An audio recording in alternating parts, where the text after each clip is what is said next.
Sherrod Inc. Instagram page.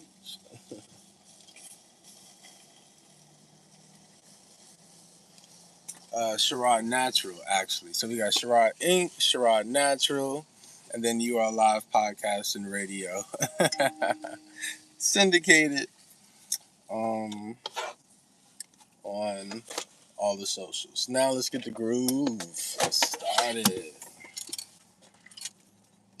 All right. It is that time.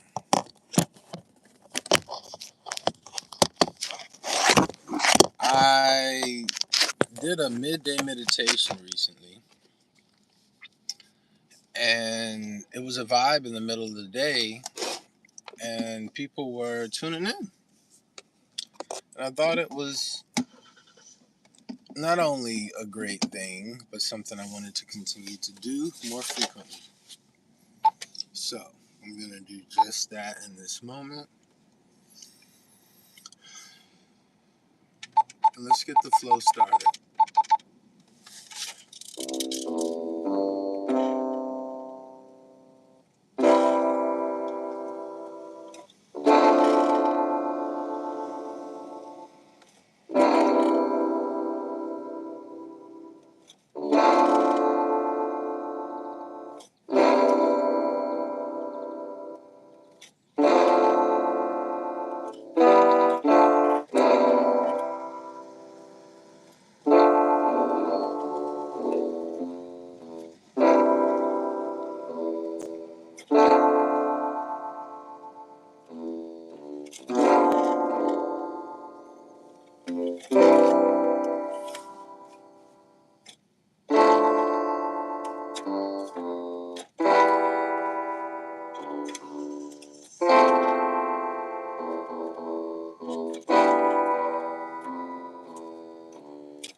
Morning,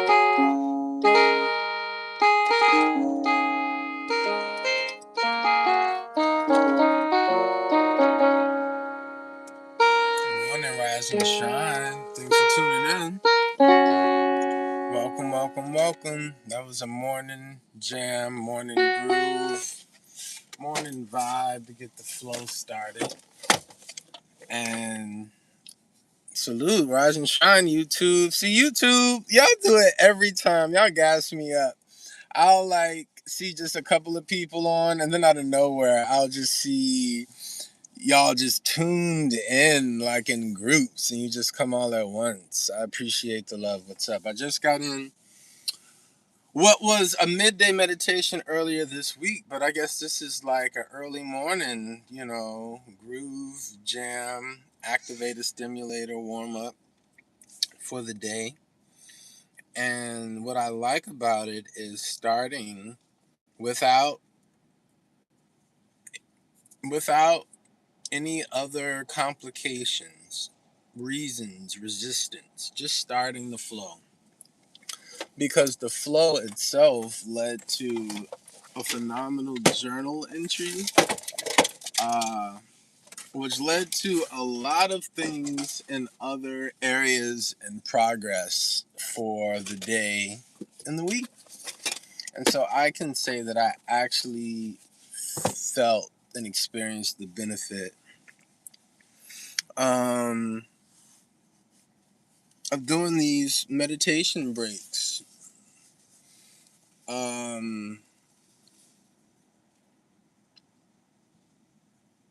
I find myself heavy in research with this because it's something I'm passionate about. Hello to 434 Hoovy Red on YouTube. Thanks for tuning in, commenting and engaging. I appreciate you. Um,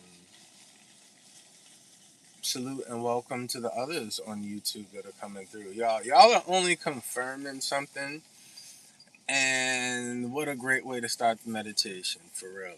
Y'all are showing me that I have been, if not in the wrong places, the places that I've been have evolved, and so have I.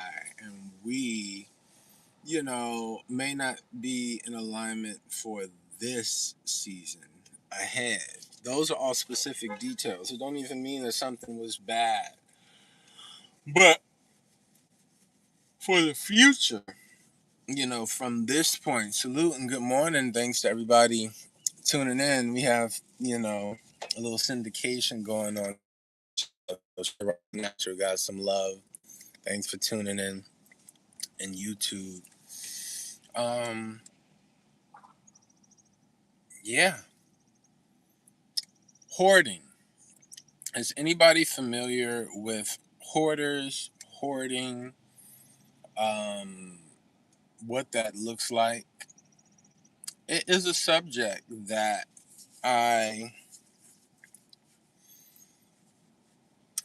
it piqued my interest. It was something that looked familiar when I saw it. I was convicted. And then uh it was during a time when I wasn't necessarily operating my business as a completed business just yet. It was still in the development stage. And so as an artist and a creator, when I'm in that creative zone, I'm not necessarily sharing per se with the public just yet. I'm still in demo mode, and I accepted an appointment during a time where it really technically wasn't the best time for me to do it aesthetically and professionally. There was a lot of clutter on, in the studio at the time, and the client that I was accommodating, and I was mainly accommodating because of their requests and the timing. And I just honored it and I did it.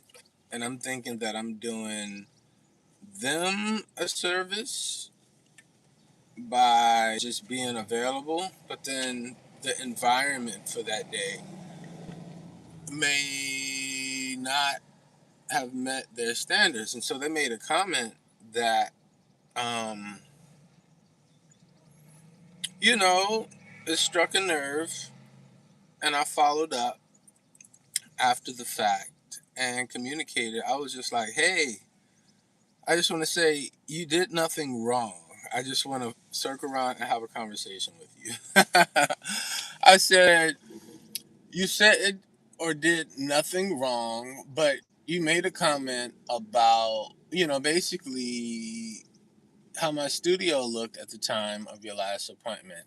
And I said, when I took the appointment, I had the option to either be like, okay, I'm not ready. I'm not good right now to take appointments and just not honored it.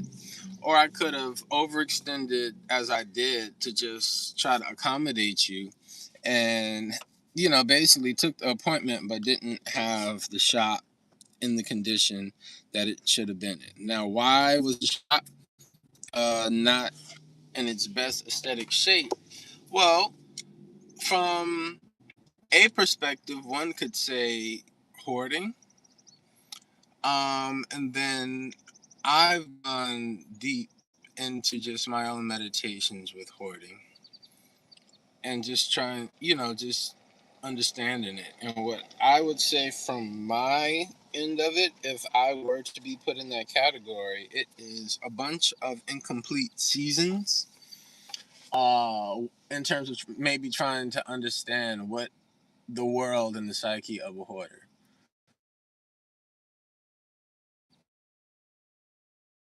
Yes.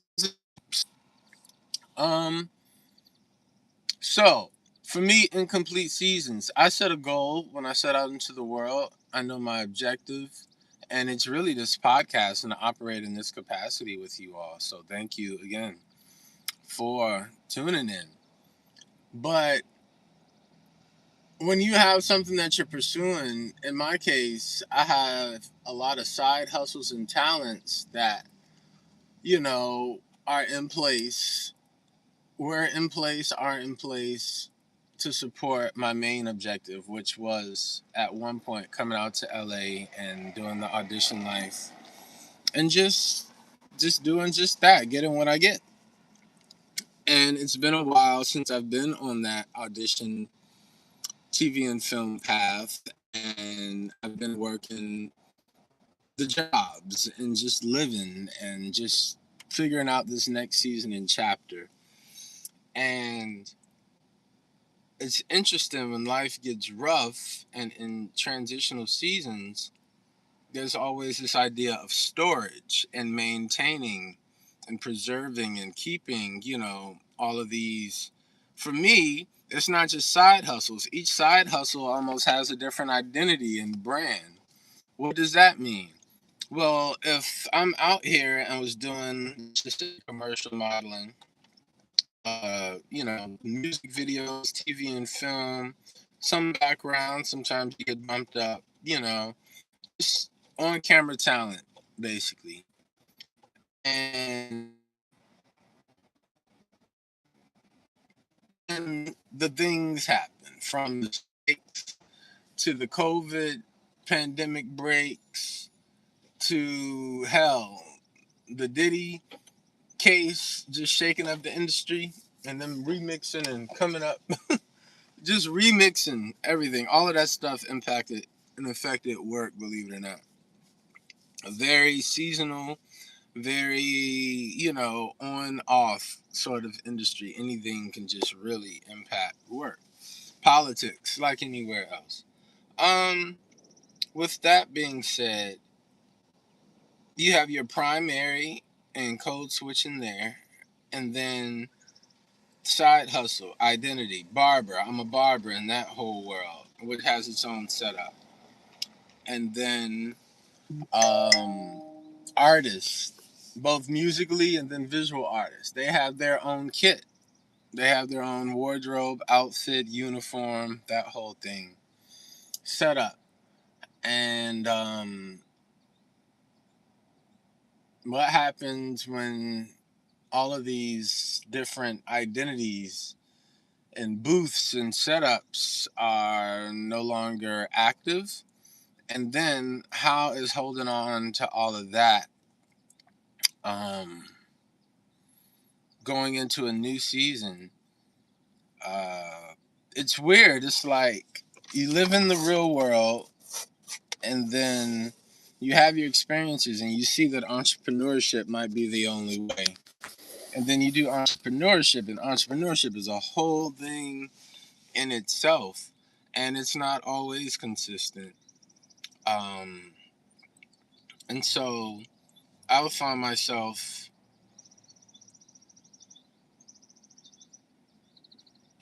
man, just always switching up and adapting. And while it's cool in one way, in other ways it's exhausting. And I am ready for a new season. And the type of new season that, like, wow, the type that you can fly into with travel size bags on an airport. You got your carry on, personal item, and a checked bag. That type of season transition. Brand new, not worried about anything of the past. So, really getting rid of physical attachments. And then there's sentimental attachments to physical objects, personal items. I know for me, something big is like journals. Journals stack up and are heavy. What are you going to do with that? you know, there's a whole, of course, digitization process that you can do. You can take pictures of it. It's time consuming. So, I mean, I sort of gave myself the answer right there. Digitize it, scan it. Um, but that's crazy. It's just crazy. Um,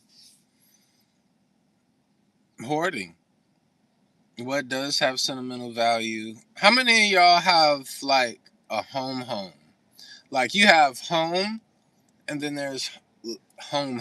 What is the difference? Home is, so home is yours. Home is your home that you created, you built. Home is a central place for your family that brought you in, like a parent. That place, that safe place that you can go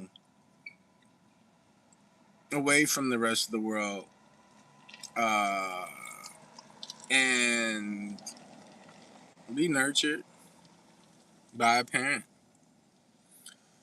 Uh, that looks different for everyone. Some people have, some families have like a single family home that's been generationally just there for everyone and sort of holds the more sentimental items, whether it is family memories, uh, picture albums, just sentimental core things. Um, mm. And then some people have never had the luxury of ever having anything consistent and stable in their life to call home, to even have that concept, just always on the go, always on the go, always shifting, always surviving, always the next thing. And so those are just different experiences, different philosophies. There are also other cultures, and there's like financial cultures. There are like political cultures. Good morning, salute. Thanks for tuning in. Hi, Tristan Reed from YouTube. Um, but we're talking about hoarding and releasing and detoxing. Further, drum toxing.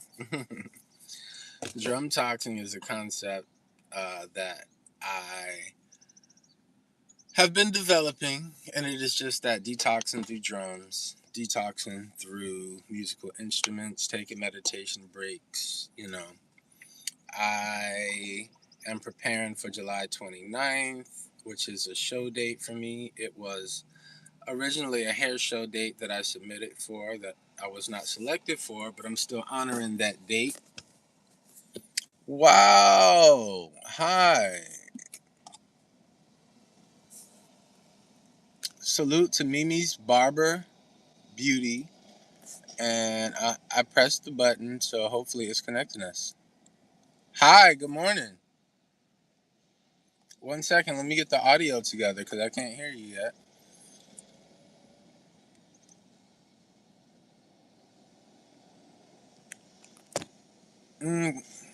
Can you hear me?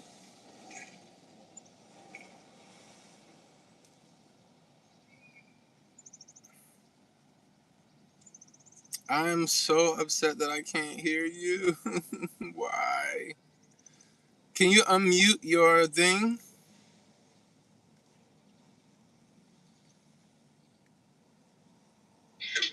Yeah, my stuff is working.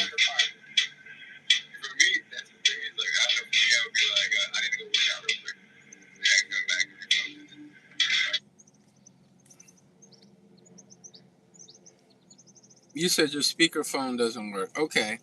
Well, if you text, then I can respond to you. Well, I am so happy to see you. And what's dope? That's so cool, actually, for you to speak right now, because I'm telling actually the story. Wow! I'm telling actually the story of my meditation breaks, my musical instruments, and you. I'm talking about the story of hoarding, and what you met me doing was selling drums at the beach. You purchased some congas from me at the beach, and you said they were for your uncle. And that was actually a part of what is still going on. And I'm calling it Drum Talks, but I'm selling drums from a season when I was a music teacher this past year. And I have a lot of instruments. But the way it started was there was a student who told me by a certain point in the semester that he wanted big boy drums. And let me tell you, my little heart just completely just dropped. Can I just tell you, Lil Man had him a full little kid's acoustic drum set in a week. And I got it for him because number one, I was excited for him. I remember that part in my journey when I said I want the real thing, and it was me going to drum circles with the hand drums, getting bored with the djembes and the African patterns, and just wanting to do more. It was no insult to, the African drum circle and pattern. I had just been doing it since 2015 and had just gotten bored with it. So I got into drum set. I got him that drum kit. I had another student. He was using an electronic drum kit, and it broke. And so I asked his mom. I was like, "Well, I just be finding these for the low, and I just be seeing them." So I mean, if you will allow, it was sort of like that with both parents. I was like, "This is technically a loud instrument that I'm introducing into your home. May we have permission?" And one parent allowed it, and the other parent gave it a shot, but said it was too loud and too big for their apartment. And so they got the electronic kit replaced, and I ended up taking that back. So that was something else that went into storage. But we're talking about hoarding right now, and how at the present moment I'm not working at that job, And I originally came to Los Angeles for the audition life, the screen life. And now that I'm not auditioning and not in that world, I have all these side hustles, from barbering to music to all of these things. And they're taking up space and storage during the time where I need to transition into a new season of life. And I've never seen, I never saw. I have never looked at my instruments as anything that could ever be in the category of hoarding. They've always been tools, assets, you know, all positive things. Um, I've never seen or looked at my barber booth and kit as a hindrance, a blockage. And so it doesn't even make sense for me to not have those tools. But if I narrow a new season and creating a new opportunity down to what I can pack in a carry-on, personal item, and checked bag,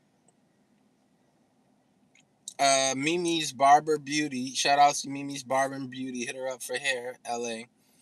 Uh, we had a beautiful time. I have the drums right here, and I'm sitting in front of my piano. He came out and he played, and we danced. Those are them. Oh my gosh. You said I looked at it as an investment. That is so beautiful. And do you know, for me, we're talking about sentimental things. That was sentimental for me to even look at those. I didn't even have those very long. And I really like those because they're lightweight and fiberglass. And the wood ones are heavy. And one of the main reasons I never got congas for myself was for drum circle, it's always a lot of carrying. And it's just not really portable. It's not a very cool. You said you ended up with 2 more drums. But can I tell y'all about Mimi, y'all? I was at the beach one day. And so in this process of selling drums, we got into a piano session where I was still on drums, but she got into the piano. And the type of piano that I had was the kind that I used for my students. It was the roll-up silicone piano that had very limited sounds and didn't have great speakers, but it did what it was supposed to do in terms of like me with students, convenience. I could roll it up, put it in a bag. And so that is my In the Pocket series that I've been working on. Portable. So you could look at it as portable instruments, but with my whole midday meditation concept for the children who can't just go and take a smoke break, you feel me? Who need to go and decompress and need something that they can pack in their book bag, and they know a routine and a strategy of how to decompress. For me, throwing away all of my instruments is throwing away like my research, my work. I'm like, I may not be doing this now, but to be prepared for the next season or to do it entrepreneurially, but that's putting all this weight on myself with more physical items. I need to get out of Los Angeles. I've been here since 2018. I have my screens off right now because my spirit, my soul wants to operate in capacity, which is this podcast. But truth be told, I'm in my car and I don't look how I need to look right now this early in the morning.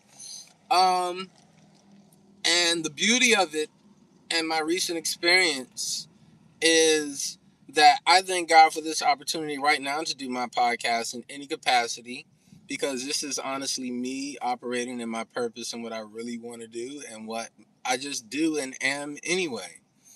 The flip to it is the cost of just life and the price that we pay as independent artists to get to where we're trying to get to. I'm stuck between all those worlds. But as a human being, a man, and at 38, you know, thank God that it's 38, so it's not 40 yet. But by 40, you know, I want to be in a much better place. And I've been on this cycle with LA where it definitely does still have good days, but damn it, the bad days just be like, damn. Like, here's a prime example of what I mean by like this experience. I was talking to someone who geographically is sort of in the direction of where I'm considering next. And I was saying some type of way, they ended up telling me like how much their rent was.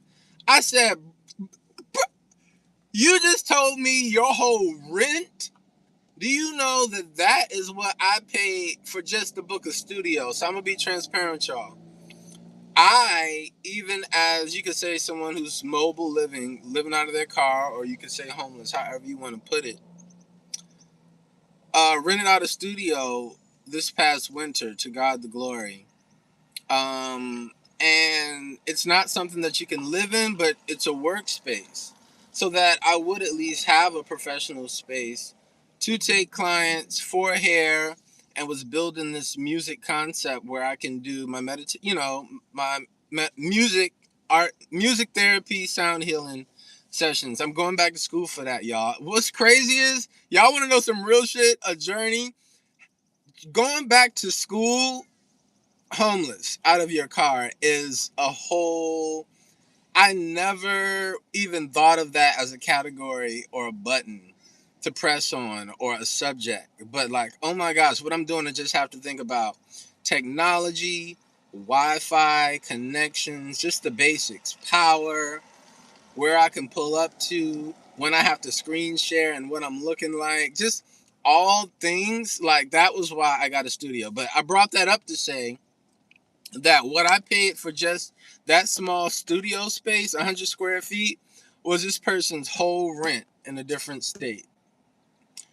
And I said, do you know how expensive it is to be homeless? Like, you're not bill free as a homeless person, and you have to have a phone for anything, even to get food stamps, to get unemployment benefits, hell, taxes. Oh my gosh, I've been so overwhelmed. Do you know? Oh my gosh. So P.O. box costs, gym membership costs for a shower, food definitely costs, and don't let you make a dime of anything. They're gonna take your food stamps away. I remember when I got unemployment, they took my food stamps down to $20 from like 300.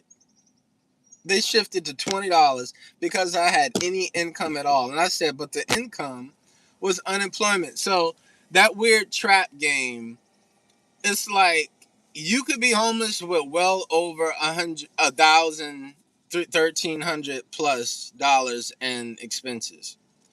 Um, and gas is now $6+ a gallon in Los Angeles. And that was one of the first things I noticed. It was $4 when I first moved here in 2018. And that was ridiculous because it was two something where I was coming from. So there's this inflation concept with Los Angeles that just because it's here, it needs to cost more, and it, regardless of the actual quality of it. And ooh, like, enough is enough. Like, I accept that I'm ready for something new. I even entertain like, oh, audition, go back. Like, I remember what it took to get the flow going with that world, and it's so much first to get in the door, so much gatekeeping and stuff that you're gonna deal with, and then after that to maintain it, and then to stay in good standing and keep yourself out of the politics and the blacklist, is to really just let them play in your face, insult you, disrespect you, and come for you, and just see if you're going to respond or not. So it's like a weird world to just be in. So I am ready for something new. I'm taking accountability. Okay, you have to go. Thank you, Mimi's Barber Beauty. Thank you so much. But that was dope that she tuned in and gave me something to focus on, topic wise, because that was real. That was a real experience, seeing her out there at the beach where I'm selling instruments, I'm selling drums. I was, eliminating hoarding. But it was also an opportunity just now, seeing her show me those old drums that I have. Um, it was just a beautiful thing. Releasing those emotions, me seeing that those drums are in a good place, a good home, is fulfilling. There was something that I remember her saying about that piano, though. She said it did what it's supposed to do, though. Like, once you stop trying to force it to be something that is not, though that part may have been my words, but just let the keyboard, play it to its strengths, you know, it'll give you something. And that is the truth, because you can break into a groove with that particular keyboard. Um, so I said a lot, but that's what's going on in my world. What's up, InstaReg on Instagram? Salute, peace. I appreciate you. We're talking about hoarding. Hoarding both in the physical with physical objects and physical objects that may have sentimental value. And then hoarding maybe emotionally, spiritually, and detaching. Thus, drum toxing. And I detox through drums and have a whole presentation and concept that I'll be presenting, soon, very soon. July 29th, actually, is my date that I'm honoring. Like I said earlier, I had a hair show date, a showcase that I had submitted for and was not selected for, but I'm still honoring that date for myself as an artist to present what I would have done. I don't have to be selected to do it, and so that's that. Um, and it's been just such a journey that I'm grateful for, but I am ready to leave Los Angeles. I am ready for a new chapter. And I realized with hoarding that I have so many side hustles that are connected with so many identities that, it's time to consolidate. It's time to it's time to work, and not be stretched so far thin. And just because everything has to be all inflated and expensive, more than it has to be out here in LA. It did what it was supposed to do, and acknowledging that is great closure, and just truly being at peace with saying goodbye. You said you got locks. Do yours. I do locks. The Sherrod Natural page is just that. The Sherrod Natural page has all of my hair work on there. Um, Sherrod Inc. was and is my page for, that Hollywood life that I spoke of. And I'm figuring out the next chapter and directions for that. But this is a great message. You say you got locks. Do yours. I would do yours. I am available. Brother man out here trying to work. And so hoarding, me, let's just say clearing storage, would be clearing out essentially even those tools to where I'm like, always be ready. So if you dead serious, I mean, like, DM me and we can set up an appointment. Like, you be supporting somebody who will give you, I mean, real above and beyond customer service out here, which they don't do in Los Angeles. They don't even treat you like you're human. So, I mean, hell, I'm about to press your name right now and say go live with InstaReg. What's up? Request to join. If you send a request, I'll add you. And if you just want to chat or just chill back, that's cool. But let me know. I am a barber stylist, y'all. I'm 3 hair shows in the game. If you go to the Sherrod Natural page and look at the top 3 pinned posts, you will see hair show number 1, 2, and 3. The first one was at the Howard Theater in DC, my hometown where I'm from. The second one was at Academy LA on Hollywood Boulevard in 2018. What's up? Salute. What's up, man? How are you? I'm good. What part of the world are you in? Maryland. Oh man, I just left there. Maybe like 2-3 weeks ago. But no, I'm back in LA. Said you back in LA? Oh man. Yeah, like that would have been super dope. Where do you usually go? Usually, my female friend do my hair, but Okay, dope. Well, I definitely appreciate you tuning in and being open to book. Uh, You know, if it ever geographically aligns for us, you know, to connect and we in the same place, I'd be super down to do that. Absolutely. All right. Question: are you familiar with the word hoarding? Yes. What is your understanding of it, and how do you perceive it? Hoarding is I don't know. I used to watch the show, and I used to think that my mother and a lot of the females in my family were hoarders because they would just hold on to stuff, and they would just like hold on to stuff. You don't even need it for like years, but you just still have it, and that would kind of be like Okay. yeah. Do you think that something that you're not using should have a certain time limit or something before it's thrown out? Because, you know,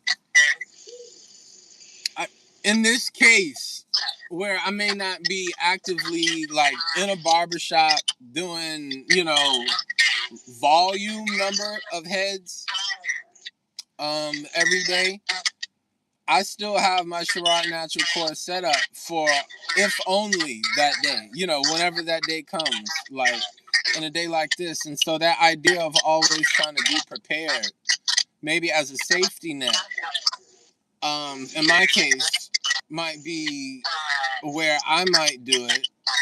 I don't know. So I've just been looking at it across the board of it as a problem or issue as itself, and how does it transfer into other areas of life? Because I used to watch those shows as well on hoarding and saw how it impacted people's families, their relationships, their mental health and well-being. And so just detoxing, starting fresh with a new season, letting go of all things that no longer serve us is what I'm, you know, about in this season, you know.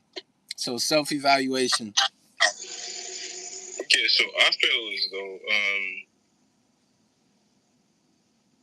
if it is productive in your life, then it shouldn't be looked at like even if it is hoarding. Like okay, you hoard.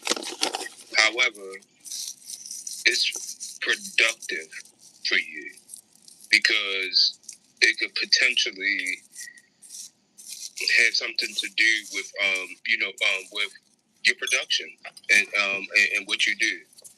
So I think that you have to adjust things, and even with I guess definitions,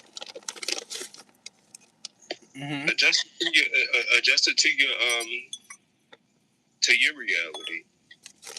So if that doesn't make like if hoarding in a sense doesn't make sense to your reality in regards to you like you have a business that it could be a possibility of X amount of people or not.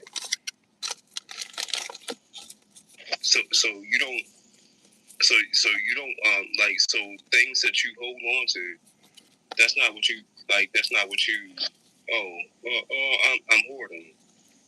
Like yeah, you could be hoarding. That's cool. But like you're hoarding to your advantage. I like what you just said, brother. That is alchemy, what you just said, which is why I laugh. I want to tell you this, brother. I'm actually very grateful that you tapped in today and that you're exchanging with me, because this is everything that essentially all of this is about. I originally set out into the world. I went to the school for broadcast journalism. I am a radio host. I am a broadcaster. I facilitate discussions. And I've exercise those skills in other areas, like teaching in schools and stuff like that, but just getting the opportunity to talk. And this conversation right now brings it back home. I just wish it was, connected to business where I can operate and do this. But there are two words that I just want to run by you just in case you end up having to go before I want you to go. Bro code and man law. You already hit hoarding for me. If you could tell me the first thing that comes to mind or what you think about bro code, what is that? And then man law. Bro code, man law. I think that me being an old ass man. How old? And being a father figure, I feel like bro code and man law is This going to sound stupid. It's not going to sound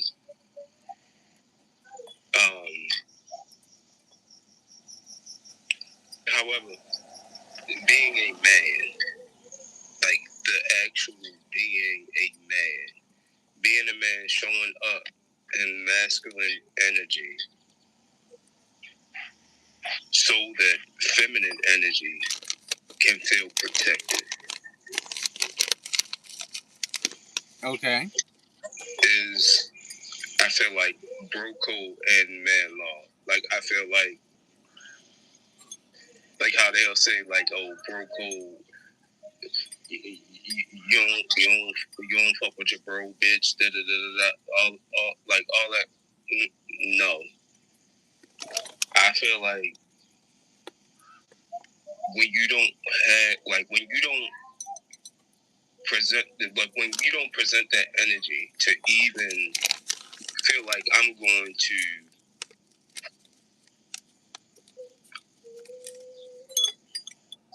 entertain your bitch, and your bitch is on some low vibration shit, like, I ain't gonna do that. So, like, I feel like that's more so,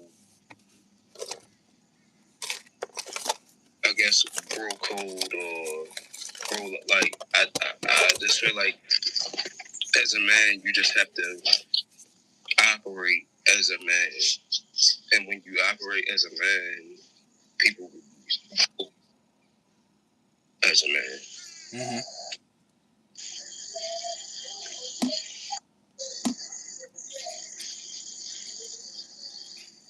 I hear you. I think that is a great perspective. The first time that I heard the word bro code was in the barbershop. And it was sort of like using that example that you shared. Of like respecting your homeboy's, female, just significant other. And it just showed me how many rules were out there. And I was like, where is this rule book? Where did it come from? And how many actual dudes know about it for us to be on the same page? See, no, like, I don't think that is, I feel like that's the problem. I feel like the problem is we try to be on the same page as women, and we shouldn't. Like we should not. Like, we should be on the same page as men. Mm-hmm. And women do their thing. Now, granted, I will say, as far as like my female friends, like, I've had like females that did hair and stuff like that. So, like you said, I do pay a lot of attention to hair. Like, so, like, I'll say, no, man, that wig ain't right. Like, I can see them tracks. Like, so I can get it, but at the same time, men don't need to be on the same page as women. Now we men need to be on the same page as men, and women need to be on the same page as women. And we can't do that because there's a lot of missing fathers. So now we talking. Yeah, like so there's a lot of missing fathers. So there's a lot of women raising men, and these women that's raising men are raising hard ass women, and then the women raising women, they raising hard ass women. You preaching, bro? So that's how it is. The disservice in that, the unintentional disservice. It's not about your intention, but the impact.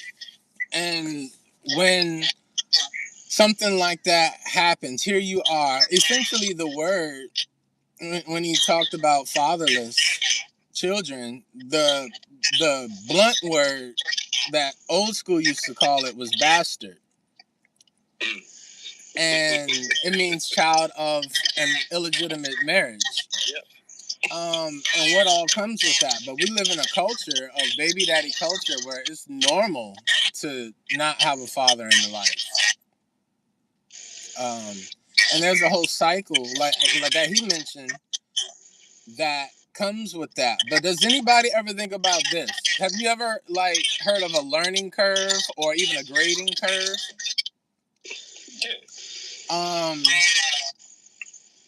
So think maturity curve. If born in the same year, males and females mature faster than males biologically. And probably in other ways too. Just maturity. I feel like that's a lot. I feel like they may mature sexually in a way as though they can have children earlier. But no, I don't feel like they mature faster than males because they aren't emotionally intelligent. That's interesting because women would say that men aren't emotionally intelligent. That's very interesting. I don't think that either one. I feel like males' emotional intelligence is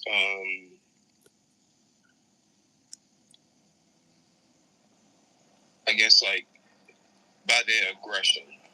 So if a male is emotional and he's aggressive, but he's angry, this, that, and the third, then it's he's not emotionally intelligent, but that is where they mark men's emotional intelligence, like their aggression. So if you're not aggressive about this, or if you're not aggressive about that,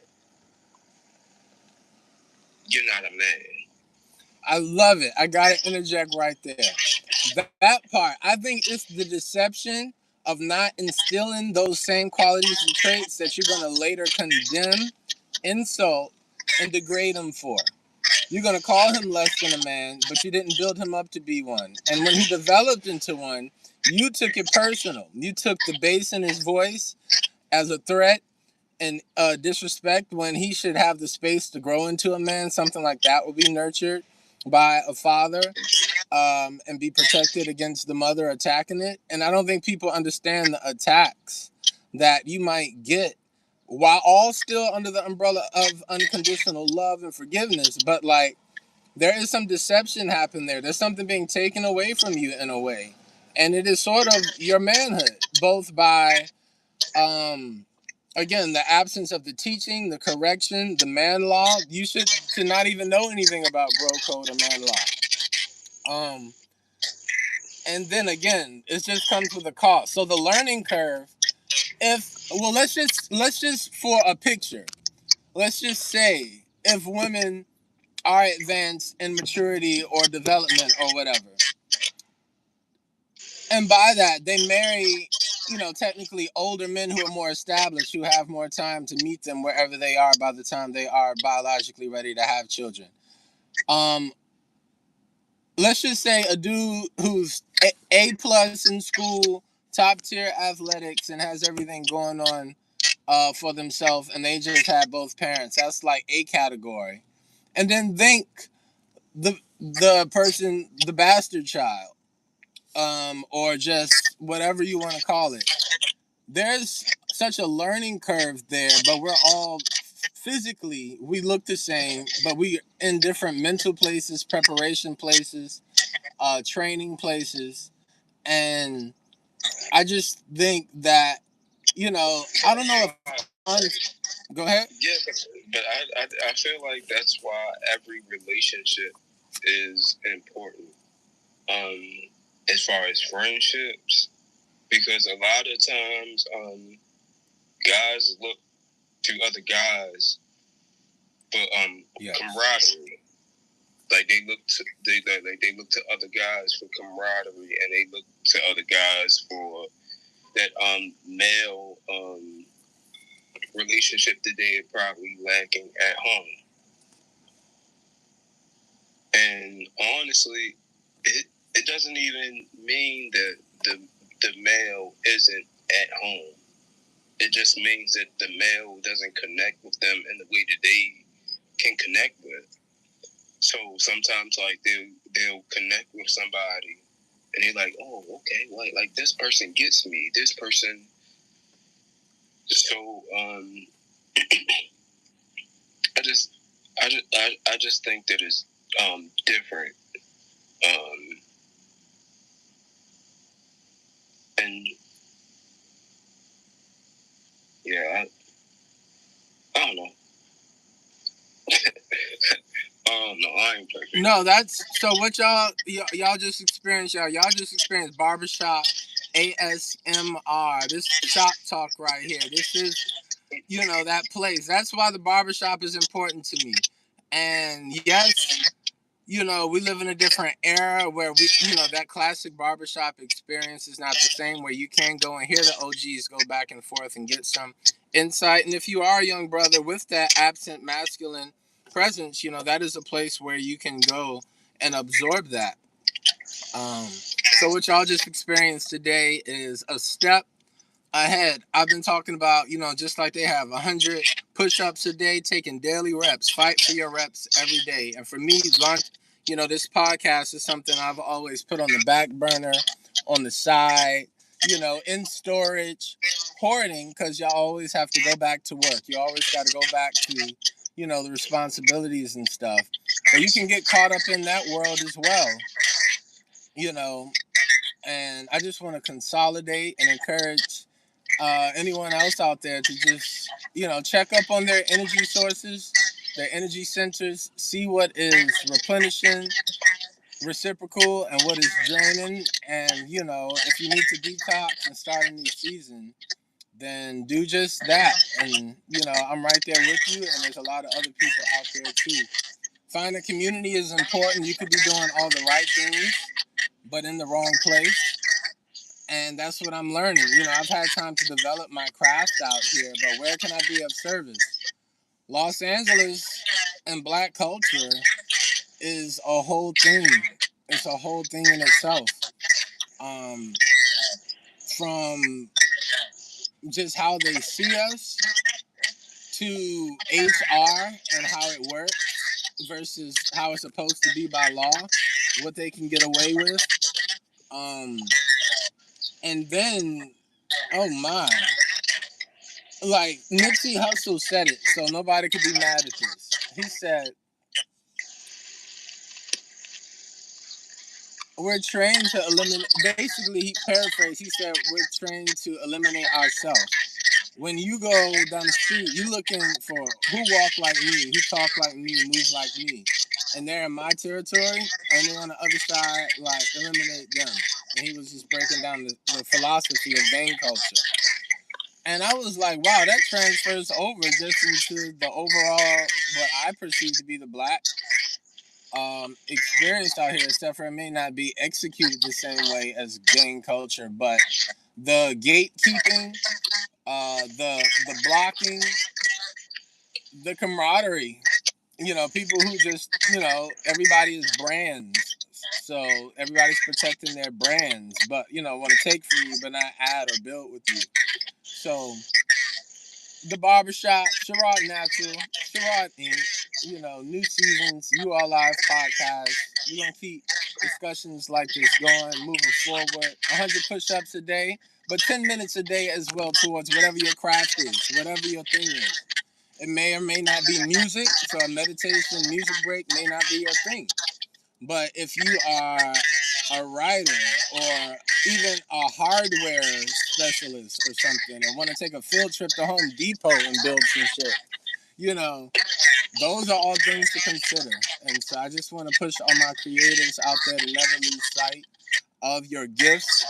And salute to you for thugging it out and working the real job, because you're not in a position like me right now who is having to get real life back together and having to take stop and go breaks with the art and the craft. So somewhere between your world and this world, we can fill in the gaps.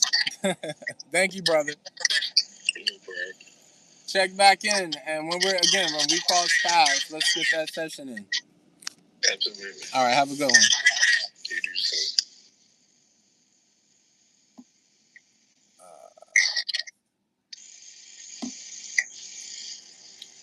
All right, y'all. So, that was my more than 10 minutes a day. I'm going to go ahead and get my day started. To God the glory, I actually do have an appointment today. So I will be operating in capacity for today. Every day is not the same, but gratitude can be expressed any day.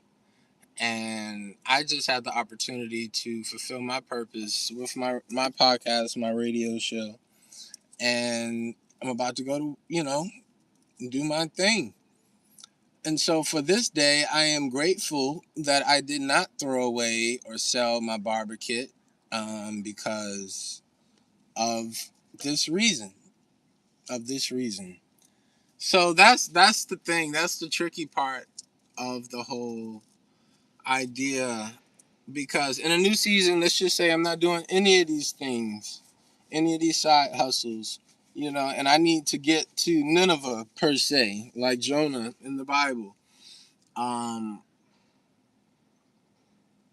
ah, I recently took a trip home to DC where he was talking about, and I was planning on moving, y'all. I had completely leaned in and surrendered. So many people were just like, yo, just get out of California, get out of LA. And it wasn't that I just didn't disagree with them. I just didn't know how. I was bound. I've been bound to just maintaining, what I have here. But one of those things that God showed me was like, home is not peace. I went home and home was not peace. There's hometown, there's home, the house itself. And then there's a whole thing to consider that I don't even be looking at. I haven't even given space because I know reality and day to day, how other people see me. And just like having to factor in hating and envy and stuff. And I'm like, y'all don't even know what you hating on. Are you serious? Like, y'all are in DC, y'all are in PG, and y'all parents' homes. Not saying that everybody's in their parents' homes, but still, like, you have no idea the blessings to count. You have no idea, you know, those who have a stable, safe space to go to recharge, to be with family. If you don't have that as a foundation, uh, ah, salute, Insta, salute, much love. Um, just know that you're blessed, and I still count my blessings because a lot of people have it worse. Spiritual warfare is a topic that I've been addressing. I know I said I was about to go, but I am flowing at the moment.